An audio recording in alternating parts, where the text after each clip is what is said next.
May 8, 1945, Bavaria, Germany. When the troops retreated, they left behind not just weapons and ruins, but also invisible people, prisoners, women, children. Among them was Klaus Weber, who at 23 years old had learned that surviving meant obeying and staying silent. But when the Allied tanks appeared on the horizon, a new dilemma began. Would this be liberation or just another kind of captivity?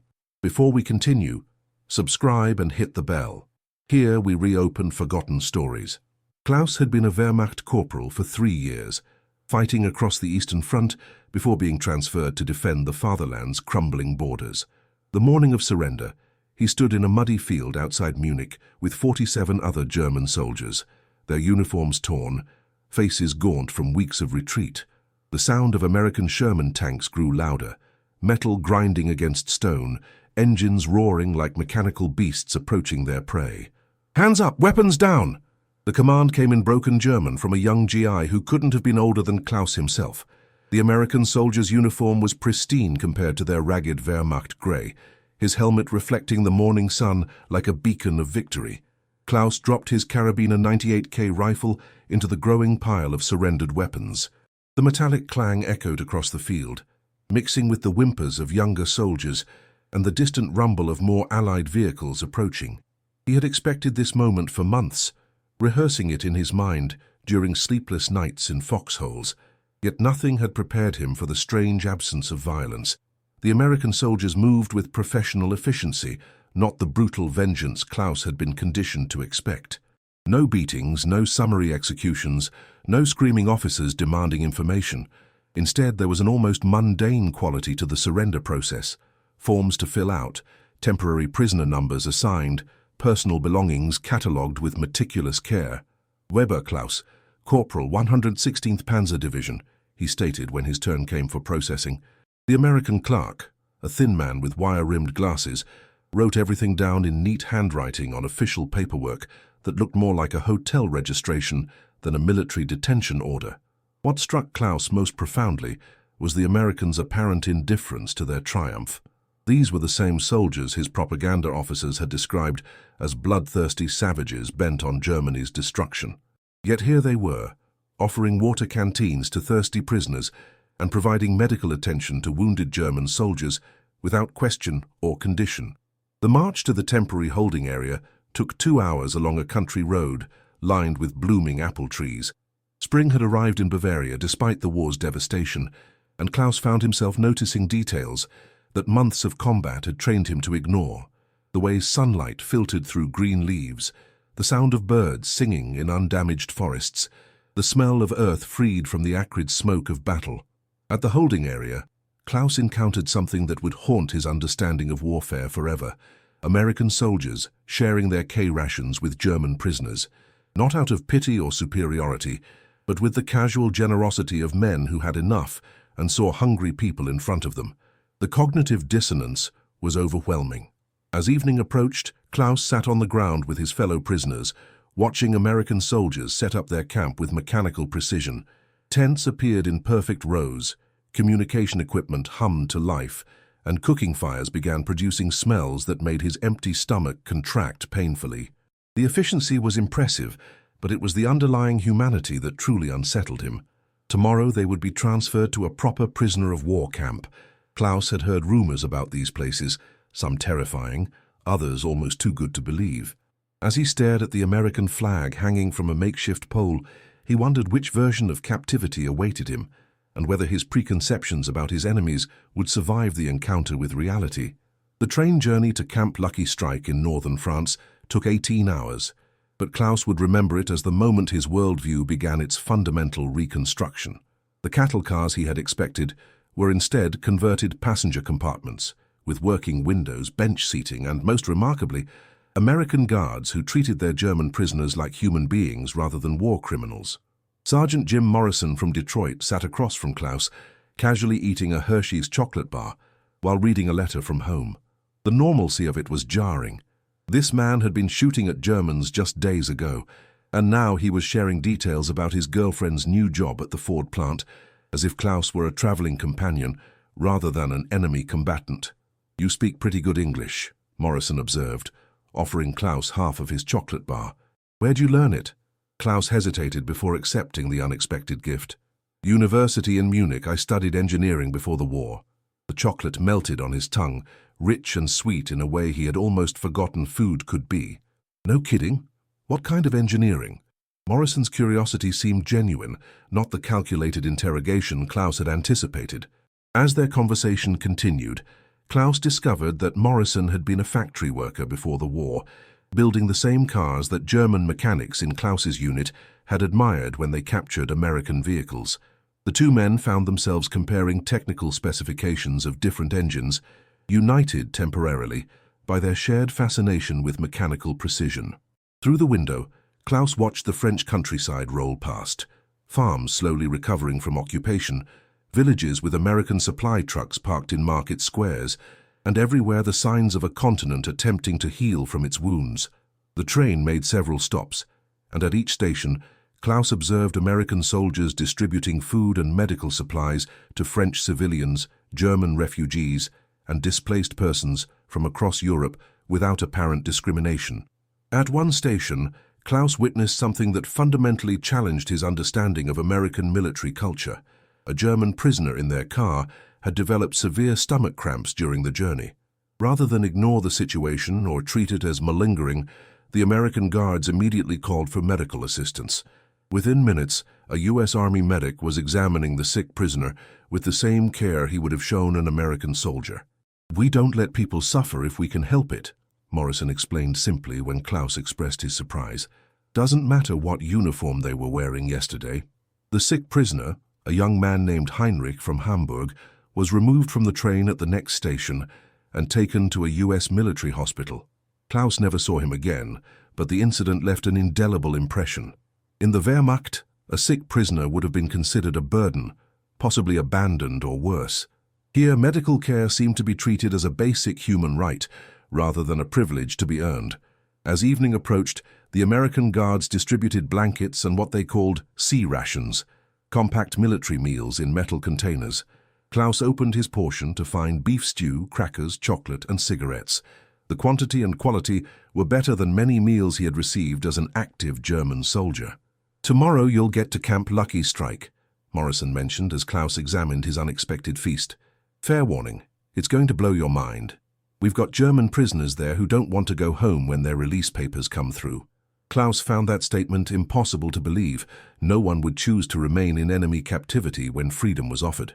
Yet Morrison's casual confidence suggested he was speaking from direct experience rather than making propaganda claims. Now I invite you to leave in the comments where you're watching from and the exact time you're listening to this story. We're interested to know which places and at what times of day or night these documented accounts reach. Camp Lucky Strike exceeded every nightmare and shattered every expectation Klaus had constructed during his 18-hour journey from Germany. As their transport truck passed through the main gate, he found himself staring at what appeared to be a small American city that happened to be surrounded by barbed wire. The first impossibility was the size. Klaus had expected cramped barracks and muddy compounds. Instead, Camp Lucky Strike stretched across several square miles of Norman countryside, with paved roads, electric lighting, and buildings that looked more like university dormitories than military detention facilities. American flags flew alongside Red Cross banners, and the entire complex hummed with organized activity that suggested permanence rather than temporary containment. The second impossibility was the German prisoners themselves. As Klaus's group was led through the main compound for initial processing, they passed hundreds of German POWs who looked healthier than many Wehrmacht soldiers Klaus had seen during active combat. These men wore clean clothes, moved with unhurried confidence, and seemed to be engaged in various activities that resembled recreational pursuits more than forced labor. "Mein Gott," whispered Franz Kellner, a machine gunner from Klaus's unit who had surrendered alongside him. "Look at them, they're playing football." Indeed, on a regulation-sized field near the main barracks, German prisoners were engaged in an intense soccer match, while American guards watched from the sidelines, some cheering for goals scored by men who had been trying to kill Americans just weeks earlier. The cognitive dissonance was overwhelming. The processing center was Klaus's third encounter with impossibility. Instead of harsh interrogation rooms and intimidation tactics, He found himself in what resembled a well-organized government office. American clerks, assisted by German prisoners who apparently served as translators, efficiently documented personal information, medical histories, and family contact details with the stated purpose of notifying relatives about their status as prisoners of war. Name, rank, unit, and any special skills or education, requested the processing officer, a middle-aged American captain who spoke fluent German with a slight Bavarian accent. Klaus provided the required information, then added hesitantly, "I have a degree in mechanical engineering." The captain's eyes lit up with genuine interest. "Excellent. We're always looking for technical expertise. You might be assigned to our maintenance division, keeping generators running, vehicle repairs, that sort of thing. It's voluntary work, of course, but it comes with additional privileges." Privileges? Klaus couldn't hide his confusion. Better barracks, access to the technical library, permission to attend evening education classes. Some of our engineering prisoners are taking correspondence courses with American universities. The captain spoke as if this were the most natural arrangement in the world. As Klaus was assigned to Barracks 47 to C, he walked through the camp with growing bewilderment. The barracks were clean, well-ventilated buildings with real beds, individual lockers, and common areas furnished with tables, chairs, and what appeared to be recreational games. Electric fans hung from the ceiling, a luxury Klaus had never experienced even in civilian life. His bunk assignment put him next to Werner Hoffmann, a former Luftwaffe pilot who had been in the camp for 2 months. Werner greeted Klaus with the relaxed demeanor of someone who had thoroughly adapted to his circumstances. "First day?" Werner asked unnecessarily, noting Klaus's expression of disbelief. "This can't be real," Klaus replied. "Prison camps don't have electric fans and libraries." Werner laughed. "Wait until you see the mess hall. They serve ice cream twice a week. And the Americans just installed a new radio system, so we can listen to German-language broadcasts from home. Not propaganda, actual news and music. Why would they do this? Because they can afford to," Werner explained simply. "America is so wealthy that treating prisoners well costs them nothing, but it accomplishes something important. It proves their point about democracy and freedom. They're not just defeating us militarily, they're demonstrating that their way of life is superior." As evening approached, Klaus joined the line for dinner at the main mess hall. The building was enormous, capable of seating hundreds of prisoners simultaneously, but it was the menu that truly staggered him. Roast beef, mashed potatoes, green vegetables, fresh bread, butter, coffee, and, just as Werner had promised, vanilla ice cream for dessert. Klaus sat at a long table with other recent arrivals, all of them eating in stunned silence. The food was not just adequate, it was better than most German civilians had eaten during the war years. Around them, established prisoners chatted casually, some reading letters from home, others playing chess or cards. "Gentlemen," announced a German prisoner who appeared to serve as a barracks leader, "tomorrow morning you'll meet with camp counselors to discuss work assignments, educational opportunities, and family correspondence. Evening activities include English language classes, technical workshops, and recreational sports. Lights out is at 22 say, but quiet reading is permitted until midnight." As Klaus lay in his comfortable bed that first night, listening to the gentle hum of electric fans and the distant sound of German prisoners talking quietly in the next room, he realized that everything he had believed about American brutality and the fate of German prisoners had been carefully constructed lies. Tomorrow would bring new impossibilities, and Klaus was beginning to understand that his real education was just beginning. Klaus's 4th week at Camp Lucky Strike began with an assignment that would have seemed like science fiction during his Wehrmacht service, teaching a mechanical engineering course to fellow German prisoners while being supervised by an American professor who treated him as a valued colleague rather than an enemy combatant. Professor William Henderson from MIT had volunteered for what the U.S. Army called intellectual rehabilitation duty, helping German prisoners prepare for post-war reconstruction by maintaining their technical skills and, when possible, advancing their education. Henderson spoke excellent German and possessed the kind of patient demeanor that Klaus associated with his favorite university professors before the war. "The goal isn't to make you American," Henderson explained during their first private meeting. "It's to help you become better Germans when you return home." Germany will need skilled engineers to rebuild, and we have an interest in that rebuilding being successful. The classroom was a converted barracks equipped with blackboards, technical manuals, and even slide rules, precision instruments that many German engineers hadn't seen since the early war years when strategic materials became scarce. Klaus found himself teaching differential calculus and thermodynamics to prisoners whose formal education had been interrupted by military service, while simultaneously learning advanced manufacturing techniques from Henderson's American textbooks. The surreal nature of his situation became most apparent during a lesson on aircraft engine design. Klaus was explaining combustion chamber optimization to a mixed class of former Luftwaffe mechanics and Wehrmacht engineers when he realized that his students included Hans Kruger, a bomber pilot who had participated in raids against American cities, and Robert Müller, a tank mechanic who had helped maintain Panthers that had killed American soldiers in Normandy. Yet here they were, engaged in an academic discussion about mechanical principles with an American professor who seemed genuinely interested in their insights and experiences. Henderson frequently asked questions about German engineering approaches, not for intelligence purposes, but out of professional curiosity about alternative solutions to technical problems. Your Maybach engines were remarkably efficient given the fuel quality constraints you faced, Henderson observed during one session. The American approach was to assume abundant high-octane fuel, but your designs had to work with synthetic alternatives. That's actually more challenging engineering. These conversations gradually revealed something that Klaus found both humbling and inspiring. American technical superiority wasn't primarily due to superior German engineering, but rather to superior American industrial capacity and resource availability.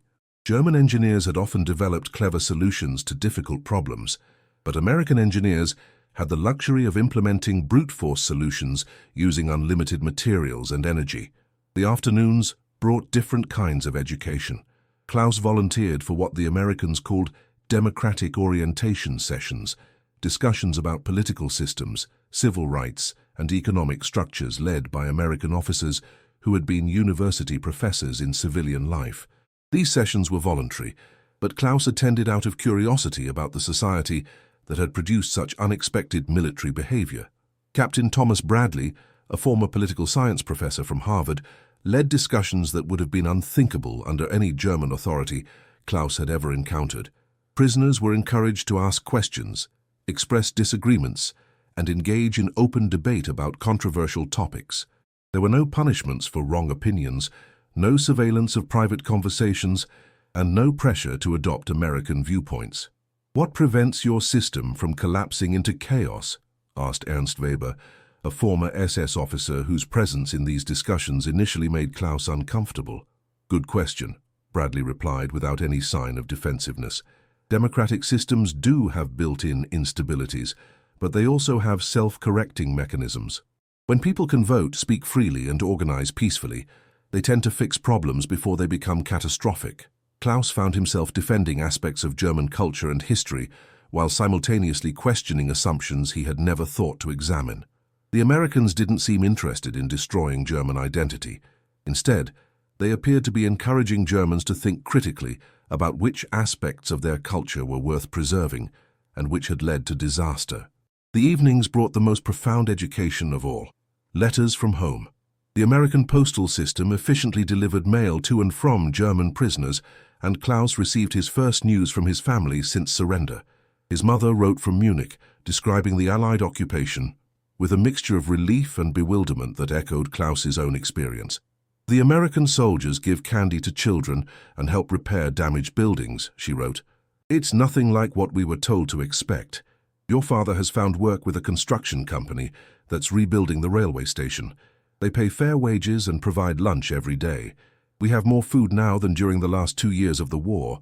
Similar letters arrived for other prisoners, creating a growing sense that the world outside the camp was experiencing the same impossible reality as their prison experience. Germany wasn't being destroyed by vengeful conquerors. It was being rebuilt by practical people who seemed to understand that a prosperous, democratic Germany served everyone's interests better than a devastated wasteland. If this case has already caught your attention, leave a like. It helps Klaus Weber's story reach more people. As Klaus fell asleep that night, he realized that his real captivity hadn't begun when the Americans captured him. His real captivity had been the years of propaganda, fear, and manufactured hatred that had convinced him that enemies were monsters and that warfare was humanity's natural state. The Americans weren't just holding German prisoners, they were demonstrating an alternative way of thinking about human relationships, international conflict, and the possibilities for civilization itself. Tomorrow would bring new lessons, and Klaus was beginning to understand that learning had become more important than escaping. 6 months after Klaus Weber first walked through the gates of Camp Lucky Strike, he faced the most difficult moment of his imprisonment, the day his release papers arrived. As he sat in the camp commander's office, holding documents that granted him freedom to return to Germany, Klaus experienced something he had never anticipated: reluctance to leave captivity. Colonel Robert Patterson, the camp commander who had overseen Klaus's entire stay, seemed to understand the complexity of the moment. A career soldier who had managed prisoner facilities across 3 continents, Patterson had witnessed countless German prisoners struggle with re-entry into a world that no longer matched their expectations or their newly acquired understanding of international relations. "It's normal to feel conflicted," Patterson said gently. "You've spent 6 months learning that everything you believed about America and Americans was carefully constructed propaganda. Going home means confronting the fact that everything your family and community believed was also based on lies." Klaus stared at the release documents, thinking about the letters he had received from home.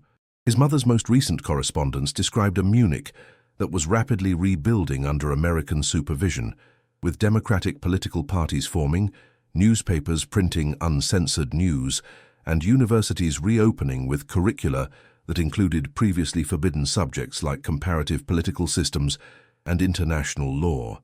But the letters also revealed the social complexity of post-war Germany. Former Nazi party members were struggling to find employment and social acceptance. Veterans returning from prisoner-of-war camps were sometimes viewed with suspicion by neighbors who wondered what they had learned during captivity and whether they could still be trusted as loyal Germans. Klaus would be returning to a society that was questioning its own identity, while simultaneously trying to rebuild its infrastructure and institutions. "I've prepared something for you," Patterson continued, handing Klaus a thick envelope. "It's a letter of recommendation for employment with German reconstruction companies, plus documentation of the courses you completed here. American and German employers are actively seeking people with your technical training and your experience working with international teams."